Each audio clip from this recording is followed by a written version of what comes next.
Sir, इतना बड़ा सफ़र अनूपगढ़ से यहाँ तक का बहुत चुनौतियाँ भरा रहा हो। अगर डॉक्टर बनने की बात करें तो आई थिंक मैं ये बोलूँगा कि ये मेरे पिताजी का, हमारे बाबूजी का सपना था।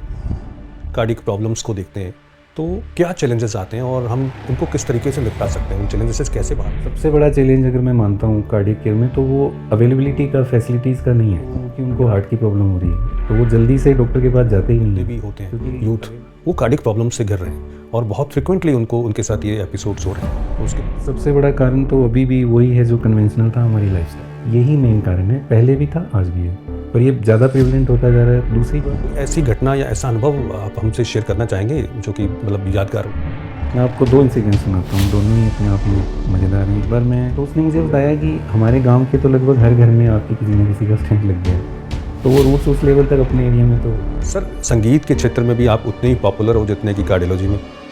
ऐसा शौक कब पैदा हुआ? तो रिदम तो लाइफ में है, हार्ट चल रहा है उसमें भी रिदम है, म्यूज़िक में भी रिदम है। नए कार्डियोलॉजिस्ट के लिए क्या सजेशंस है? एक नया जो आज के टाइम में कार्डियोलॉजी में फील्ड में जो डॉक्टर, एक संदेश की जगह 2-3 संदेश देंगे। एक तो ये,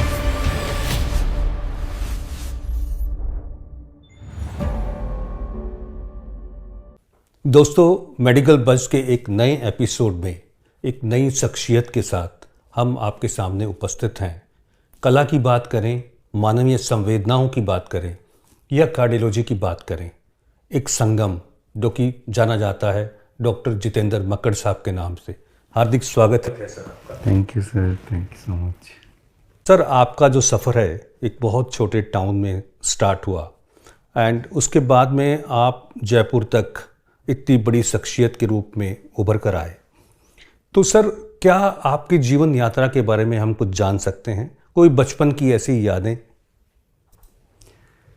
ऐसा तो मुझे नहीं लगता कि मैं कोई बहुत बड़ी शख्सियत बन गया हूँ, पर आपने ये वर्ड यूज़ किया उसके लिए थैंक यू। मैं अनूपगढ़ से बिलोंग करता हूँ, जैसे आप जानते हैं बॉर्डर टाउन है गंगानगर डिस्ट्रिक्ट में।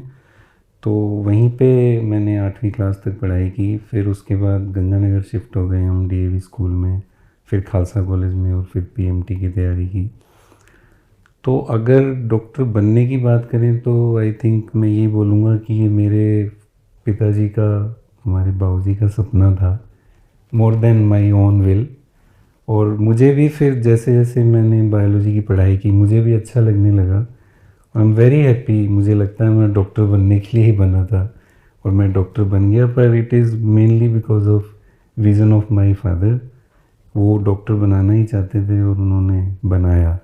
तो जिस दिन हम सिलेक्शन हुआ उसके बाद वो खुद मेडिकल कॉलेज बीकानेर में छोड़ के गए थे फर्स्ट डे जब मेडिकल एग्जामिनेशन होता है। उसके बाद फिर मैंने अपना रास्ता खुद चुना कि आगे क्या करना है क्या नहीं। बट अगर डॉक्टर बनने की बात करें तो आई थिंक पिताजी का सपना था जो पूरा होगा। निश्चित तौर पर सर, पेरेंट्स की इच्छाओं को पूरा करना बच्चों के लिए बहुत सौभाग्यशाली होता है कि बच्चे वो बड़े सौभाग्यशाली होते हैं।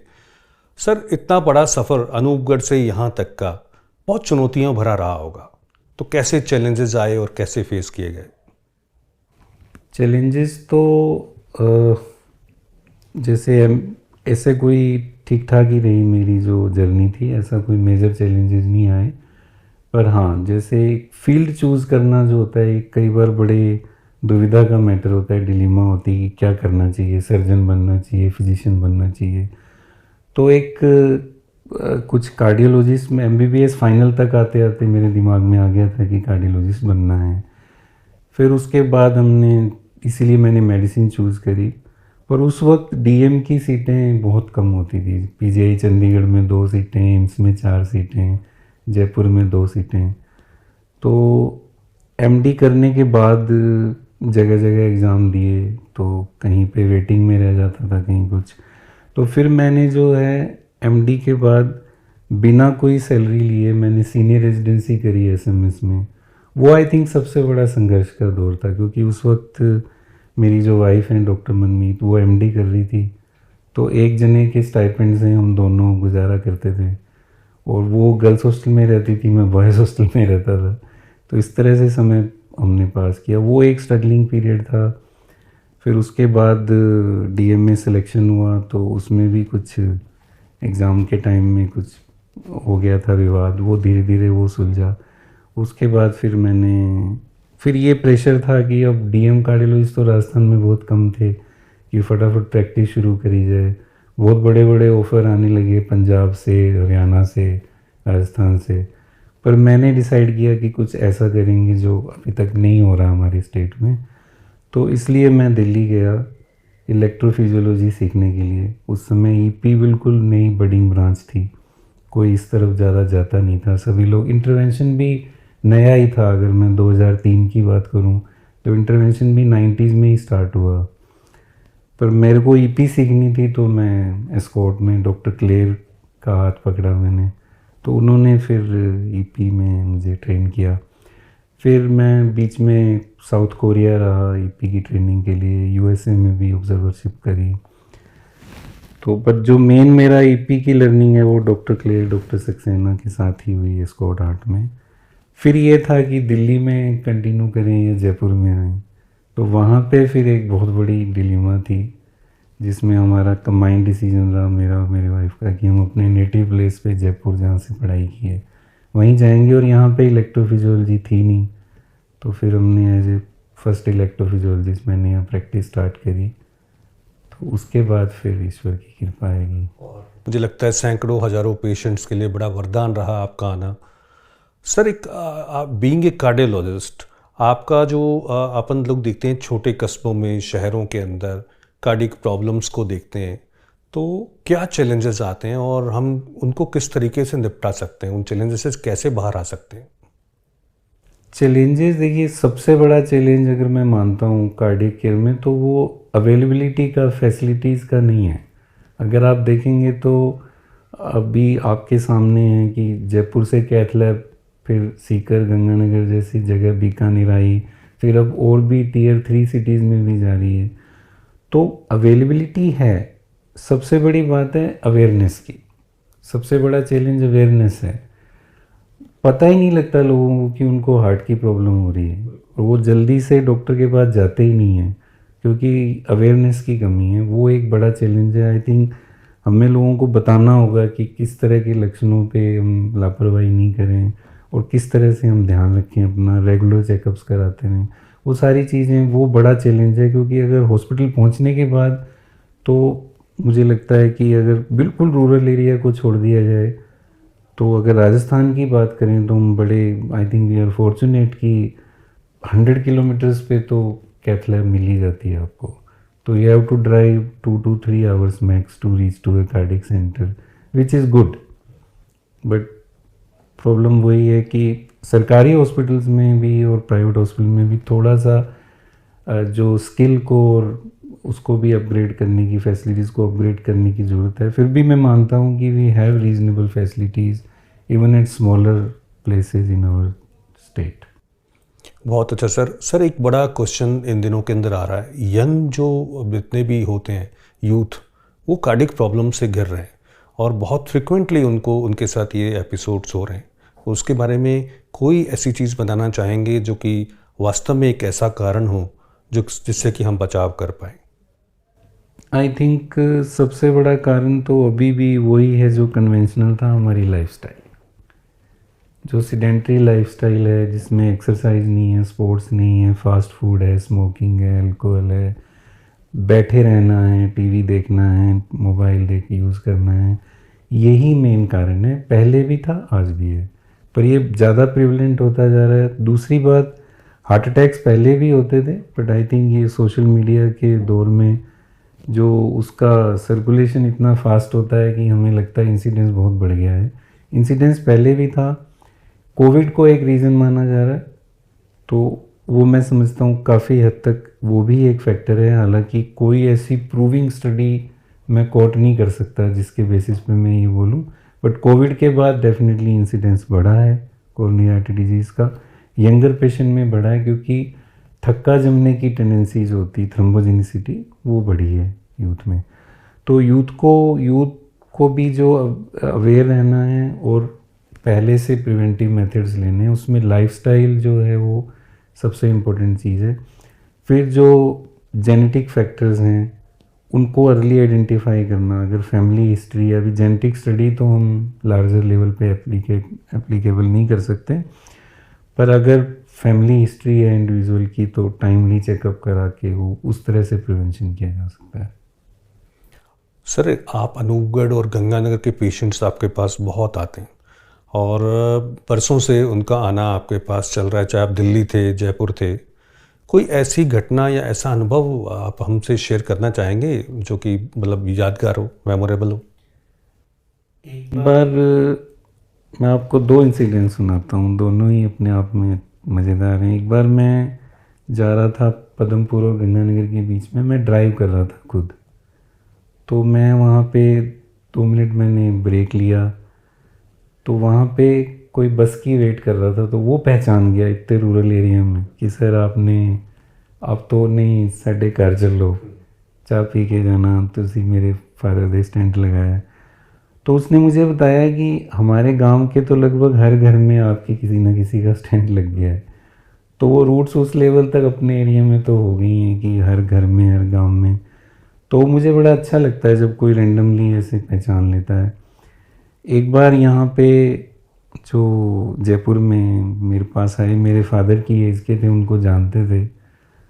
तो उन्होंने आके पहले पूरा अपना इंट्रोडक्शन दिया, देख मैं तेरे पापा को ऐसे जानता हूँ, तेरे दादा को ऐसे जानता हूँ, इस तरह से तुम्हारी वहाँ ज़मीन थी, वहाँ ये था, तुम्हारा घर वहाँ है अनूपगढ़ में। मैंने कहा हाँ जी। कहना हुण साडा पेशेंट देख। मैंने कहा ऐसा क्यों किया आपने? कहता वो पंजाब पुलिस वाले है ना, पहला कुट देंगे है, फिर कहते इन्हें दसिया ही नहीं थाड़ा बंदा। तो वो वाली बात है कि वो पहले बता दूँ मैं कौन हूँ कहीं। तो वो मुझे बड़ा अच्छा एक इंसिडेंट याद आता है। ये उधर के जो अपने जिनके अंदर आत्मीयता है, अपनापन है, वही ऐसी बात कर सकते हैं। बहुत अच्छा। और एक डॉक्टर की लाइफ में ये बहुत ही सुखद पल होते हैं मेरे ख्याल से। सर, संगीत के क्षेत्र में भी आप उतने ही पॉपुलर हो जितने की कार्डियोलॉजी में। ऐसा शौक कब पैदा हुआ? शौक तो एक्चुअली बचपन से ही था। मैंने एक्चुअली अगर बहुत पहले से जाऊं तो मेरी स्टार्टिंग हुई थी माता की भेंटों से ही। वो स्कूल में हम गए, तूने मुझे बुलाया शेरा वाली, उस टाइप का चल रहा था। फिर जब ये पीएमटी का और फिर स्ट्रगलिंग पीरियड था तो उस वक्त वो रहा। मेडिकल कॉलेज में फिर जब ये कल्चरल प्रोग्राम होते थे तो मैं ज़रूर गाता था। तो इंटर सेमेस्टर कंपटीशन में भी जनरली मैं फर्स्ट या सेकंड आया, 4-5 साल वो चलता रहा। फिर मैं कल्चरल सेक्रेटरी रहा, तो उसमें भी मेरा इन्वॉल्वमेंट सिंगिंग में रहा। फिर जो थोड़ा बहुत मुझे लगता है कि जहाँ से मुझे थोड़ा बेस मिला, हालांकि कोई मैं खुद अभी अपने आप को कोई परफेक्ट सिंगर तो नहीं मानता, लेकिन जो थोड़ा बहुत बेस मिला वो बीकानेर में जब हम पढ़ रहे थे तो सादुल कॉलोनी में एक गुरुद्वारा था, तो वहाँ हम जाके कीर्तन करते थे। वहाँ मैंने हारमोनियम तबला सीखा। तो वो जो वहाँ से थोड़ा क्लासिकल बेस, क्योंकि शब्द कीर्तन तो सब क्लासिकल में होता है, राग भी मेंशन्ड होती है उसमें, तो वहाँ से थोड़ा क्लासिकल बेस मिल गया जिससे थोड़ा वो। और फिर उसके बाद थोड़ा स्ट्रगलिंग पीरियड रहा जहाँ मैंने बिल्कुल छोड़ दिया। फिर मैं जब जयपुर वापस आया तो यहाँ फिर वापस से अपने पैशन को फॉलो किया।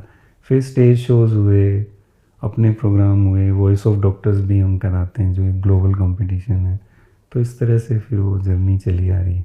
तो सर, जैसे आप गाते हैं उस समय के जो अनुभव होते हैं और आपकी कैथ लैब में जब आप कोई प्रोसीजर कर रहे होते हैं, उनमें कुछ समानता लगती है? उनमें कुछ ऐसा लगता है कि कुछ कॉम्बिनेशन सा बन रहा है?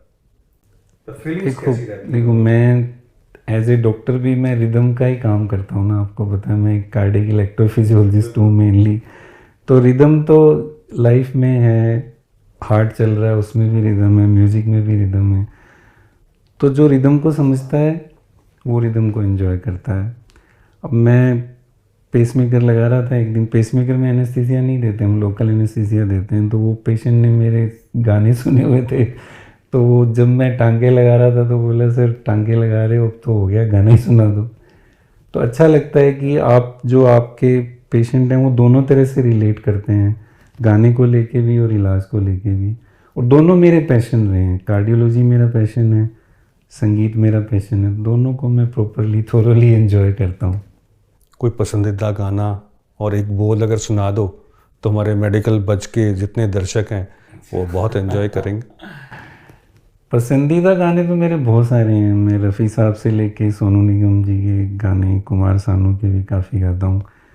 पर अगर कोई एक सॉन्ग कोई मुझे बोलता है तो मुझे सबसे पहले याद है जो मेडिकल कॉलेज में मेरे से बार बार सुना जाता था, मैं कहीं कवि ना बन जाऊँ, तेरे प्यार में एक कविता। वो हर जगह मेरे को, जो बीकानेर मेडिकल कॉलेज से रिलेटेड है, वो ज़रूर मुझे बोलता है।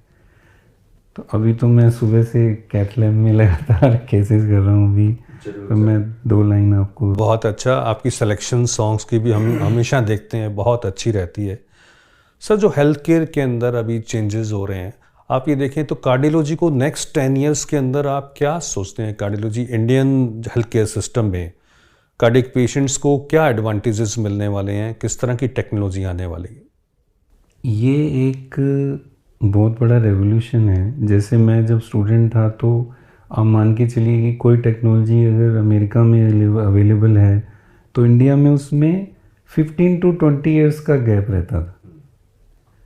तो अब वो गैप घट कर के महीनों पे आ गया। अगर कोई चीज़ लॉन्च हो रही है अमेरिका में तो या और कहीं पे, तो वो विद इन 1 ईयर वो इंडिया में आ जाती है। और इंडिया में भी इनोवेशन हो रहा है। हालांकि इसी चीज़ में मैं लैकिंग मानता हूँ कि हमारी अपनी रिसर्च कम है। We are just following the west, but we are following for good reason and very good वे।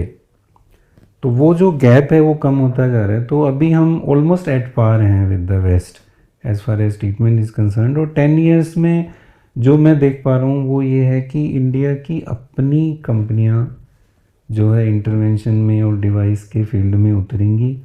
और जैसे स्वदेशीकरण आप बोलते हैं, हमारा टारगेट है, हमारी गवर्नमेंट का भी, उसमें मेडिकल जो फील्ड है वो भी बहुत तेज़ी से आगे आएगा। और सबसे बड़ा एडवांटेज इंडियंस के पास क्या है? Instant availability of A specialist.